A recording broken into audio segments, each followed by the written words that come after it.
10 More Bizarre Mysteries, Part 2. As a species, we are inexorably drawn towards the unknown. The same desire that nurtures the myth of the Sasquatch has been the driving force behind all scientific discovery and invention. By that logic, there's no better use for your time than meditating on the unsolved mysteries left in the world. Mysteries like 10.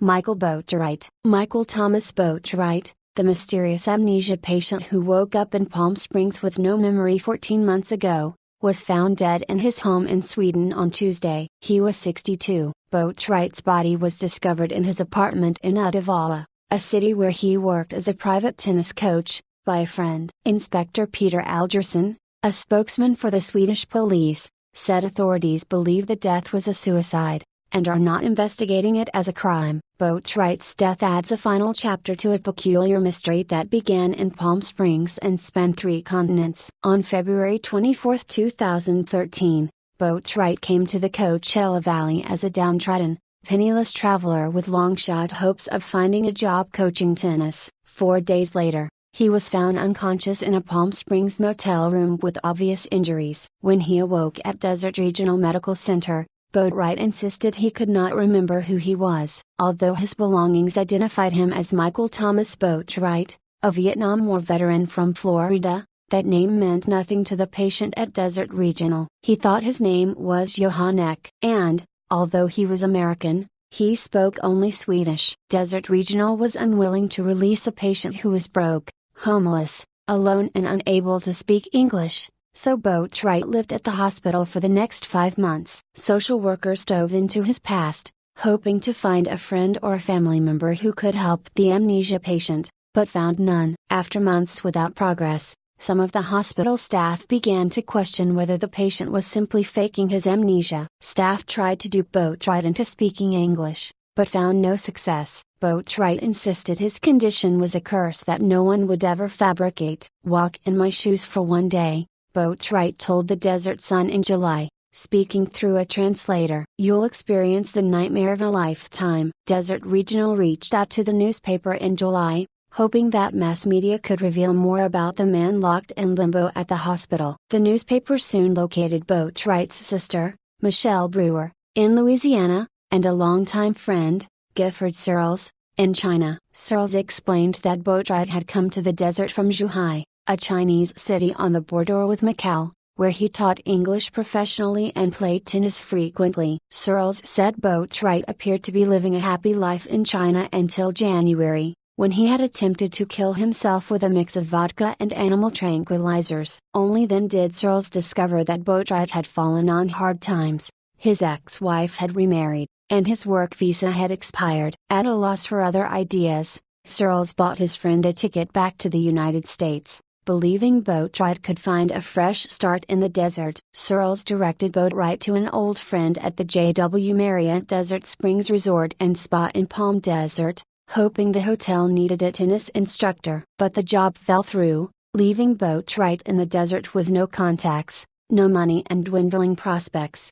Boatwright was found unconscious 2 days after the hotel turned him down. After the Desert Sun broke the story of Boatwright's amnesia, the peculiar tale gained worldwide attention. The story was republished by USA Today, then covered by CNN, the Los Angeles Times, the Huffington Post, NPR and numerous other news organizations, including several in Sweden. The story also drew the attention of Swedish filmmakers who hoped to make a documentary about Boatwright rediscovering his forgotten past. In December, the Desert Sun named Boatwright's strange tale one of the top stories of 2013. Boatwright spent 5 months at the hospital before he was transferred to Roy's Desert Resource Center, a homeless shelter just outside Palm Springs. After 2 weeks at the shelter, the Riverside County Department of Mental Health bought Boatwright a ticket to Sweden, believing he would have a better chance of recovery in a place where he spoke the language. Boatwright arrived in Sweden on August 20, then vanished from the media spotlight. He moved to Uddevalla, a port city on the southwest coast of Sweden, and began working as a tennis coach. Although his ability to speak English never returned, he was surrounded by Swedish speakers. In March, about a year after his amnesia surfaced, Boatwright granted an interview to Bohuslänningen, the Uddevalla city newspaper. Boatwright said he had found happiness in his new life, No longer a stranger in his own country. I feel like I've been born again, Boatwright said to Bohuslänningen, speaking in Swedish. I'm so lucky. 9. Einstein's last words. Men have been known to impart their greatest wisdom when teetering on the precipice of death. For example, Humphrey Bogart advised I should have never switched from scotch to martinis, which is good advice no matter how you shake it. Physicist Albert Einstein hardly requires an introduction. Besides his contributions to science, he was well known for his witticisms. These remarks touched on an array of topics from politics, to war, to religion, to the intangible glory of the human spirit. In his 76th year, the venerable professor suffered internal bleeding from an abdominal aneurysm. He was remanded to the Princeton Hospital, where he refused surgery, having recognized that his time was up. He died the following morning, but not before uttering a few final words, which were overheard by an attending nurse. Unfortunately, these words were spoken in Einstein's native German, a language with which the nurse was unfamiliar. They have been lost forever. 8. The Austin yogurt shop murders. On this day in 1991, 4 teenage girls were brutally murdered in a North Austin yogurt shop. Police were first drawn to the I Can't Believe It's yogurt store on Anderson Lane after they spotted a fire, which led to the discovery of the victims, who had been bound in their own clothing, gagged and shot to death, before being left to burn. Evidence showed there was a sexual assault at the shop, investigators said. 2 17-year-olds worked at the store, Jennifer Harbison and Eliza Thomas. Jennifer's sister, Sarah Harbison, 15, and friend Amy Ayers, 13, had stayed late on December 6, 1991, waiting for a ride home. A 1991 American Statesman article said Austin buried a part of its innocence the day of the funeral mass for Thomas, Ayers and the Harbison sisters. Feelings of loss and shock extended beyond the Austin community, as the murders gained national attention. While locals mourned, police launched a massive investigation, which included the questioning of Robert Springsteen and 3 teenage friends. Although the 4 were eventually ruled out as suspects, a confession 8 years later led to the imprisonment of Springsteen and Michael Scott. All 4 suspects were indicted for capital murder, though only Springsteen and Scott went to trial. With no physical evidence linking Springsteen and Scott to the crime, both confessions were essential to their convictions in separate trials, as prosecutors argued that the men knew information about the crimes that only the perpetrators would know, including the type of gun used and the position of Ayers' body. In 2006, Springsteen's conviction was overturned after defense lawyers argued he was coerced into confessing by abusive police interrogations. Scott's conviction was overturned a year later for the same reason. Springsteen's defense also pointed to a DNA test on a vaginal swab taken from one of the victims, which refuted Springsteen's claim in his confession to police that he sexually assaulted the teenager. 7. Benjamin Kyle. Another amnesiac. Benjamin Kyle's case is even more bizarre than Boatwright's. In the early morning hours of August 31, 2004, a middle-aged man was found unconscious, lying beside some dumpsters at a Georgia Burger King. The man was presumed homeless and showed signs of blunt force trauma to his skull. Like Boatwright, he did not recognize his own face. Unlike Boatwright, he had no identification on him or even the slightest inkling as to who he was. Initially dubbed BK for Burger King, he has since chosen the name Benjamin Kyle. Believed to be in his mid-60s, Kyle is a bald Caucasian man, granted the dubious honor of being the only American citizen listed as missing even though he lives in the public eye. He has been diagnosed with dissociative amnesia, which, nearly 10 years later, seems like it may be permanent. In a world where no communication appears secure, Kyle remains a phantom. His fingerprints have been run through every available database,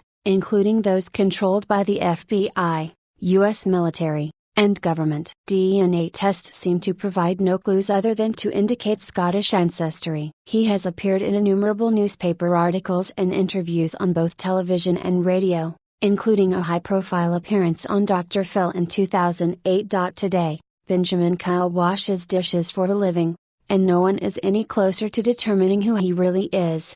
6. Las Cruces Bowling Alley Massacre. On February 10, 1990, 2 men staged a vicious execution in a bowling alley in Las Cruces, New Mexico. They shot 7 people, killed 4, and vanished without a trace. Employees of the bowling alley, 2 of whom had brought their children, had gathered to open up that Saturday morning when 2 men burst into the alley intent on robbery. The 7 were herded into the bowling alley's office and shot at close range. The gunman stole some $4,000 to $5,000, set fire to the office, and left. One of the victims, 12-year-old Mallory Past, managed to call the police for help even though she had been shot 5 times. The dead included 26-year-old Steve Darren, the bowling alley mechanic, his 2-year-old daughter Valerie, Mala's 12-year-old friend Amy Hauser, and 6-year-old Paula Hogan. The killers were described as Hispanic men, one around 30, and another around 45 or 50. They were never caught. Whether the killings were motivated by revenge or were merely an attempt to eliminate witnesses of the robbery remains unknown. A civil suit was brought against the bowling alley's owner by the mother of Amy Hauser, but jurors eventually found he was not liable. A documentary, called A Nightmare in Las Cruces, was released in 2010. 5. The Adelaide Oval abduction. On August 25, 1973, while attending a South Australian National Football League, 11-year-old Joanne Radcliffe took 4-year-old Kirst Gordon to visit the bathroom.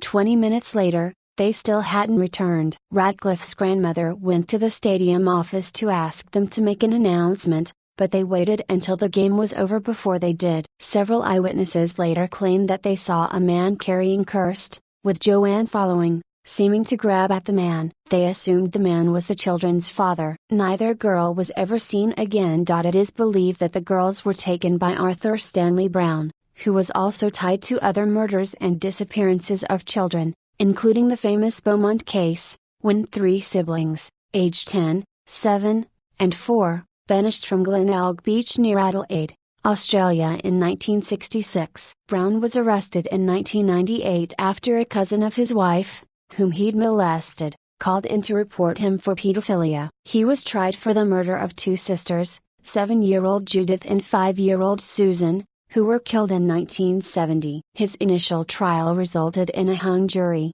and by the time a retrial was considered, Alzheimer's disease had rendered him unfit. He died in a nursing home in 2002, aged 90, carrying the secret grief of untold children with him to the grave. 4. Dum Dum Pops. The mystery flavor of Dum Dum Pops is constantly changing, and you are likely to never get one that tastes exactly the same as the last. So what's the secret? Though the company's official website plays coy with the idea, solving this enigma isn't nearly as difficult as isolating KFC's signature 11 herbs and spices or Dr. Pepper's 23 flavors. The mystery pops are merely the result of one batch of flavor finishing up and the next batch starting. Instead of taking the time to clean the equipment, the company lets the 2 batches combine, thus the perpetual difference in taste. 3. The Beautiful Cigar Girl. The Mystery of Marie Roget is a short story written by Edgar Allan Poe, featuring his master detective C. Auguste Dupin, and one of his few that is based on a true story, the death of Mary Rogers. Rogers worked on a tobacco shop in New York City and was known for her many male admirers. Mary vanished on July 25, 1841 after telling her fiancé that she was going to visit with her family. On July 28, her corpse was found in the Hudson River. According to the coroner's report, she had been choked to death, and a bruise in the shape of a man's thumb was found on her neck. The death of the pretty young woman, dubbed the Beautiful Cigar Girl by the press, made headlines. But over 170 years later, how she came to meet her fate remains a mystery. Theories suggested that she was the victim of a botched abortion, but the prevailing opinion was that she was an innocent bystander in a bout of gang violence. Spoiler alert, as in real life, the mystery of Marie Roget ends with Dupin failing to uncover the murderer. 2. Little Miss 1565. On July 6, 1944, a performance of the Ringling Brothers and Barnum and Bailey Circus was interrupted by a blaze that killed over 160 people. Easily the most tragic death was that of Little Miss 1565, a blonde girl of only a few years whose identity remains unknown. Police investigated for decades, and the child's picture was printed in newspapers across the country, but she remained unidentified. 1565 was merely the number provided to her corpse in the city's morgue. Over the years, several have claimed that her name may have been Eleanor Emily Cook. Eleanor Cook was killed at the scene, but her body was never identified. She was likely one of the two children burnt beyond recognition in the fire. Although Eleanor's mother vehemently denied that the mystery child was her daughter, the body was eventually exhumed and buried next to Edward Cook, Eleanor's brother, who was also killed in the blaze. It is likely Little Miss 1565's true identity will never be known. 1. The Ketty Murders. The horrifying Ketty murders bring to mind hockey-masked, machete-wielding maniacs roaming the forest. On April 11, 1981, while vacationing in a resort town near the Sierra Nevada mountains, Glenna Sharp, two of her children, and a family friend met a grizzly Indian in their cabin. On the morning of April 12, Sharp's 14-year-old daughter, who had been staying in another cabin with friends, returned to find her mother, her brother John, and their teenage friend Dana, dead. Her sister Tina, age 13, was missing. The interior of cabin 28 had been destroyed, blood was splattered over every surface, the furniture was smashed, and the walls had been gouged with blades. The bodies were bound with tape and horribly mutilated. 3 younger children who had been staying in the cabin were found unharmed. They claimed that 2 assailants had tortured the family with kitchen knives and a claw hammer over a period of 10 hours, taking Tina with them when they left. Though there was another cabin just 5 meters,